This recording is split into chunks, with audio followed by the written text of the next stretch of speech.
Fortunately, a baby's first few weeks do not consist entirely of crying. A portion of his time is spent making pleasing sounds, or more accurately, comfort sounds. Comfort sounds are made automatically when your child appears happy and comfortable. Sounds that he makes will begin to feel and sound familiar, and unknowingly he will practice most of the vowels and some consonants. During these early months, your baby must be given the time to practice new sounds privately.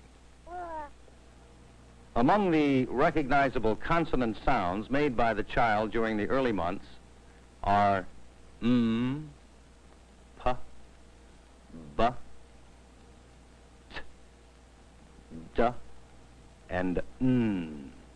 More difficult sounds such as ch, sh,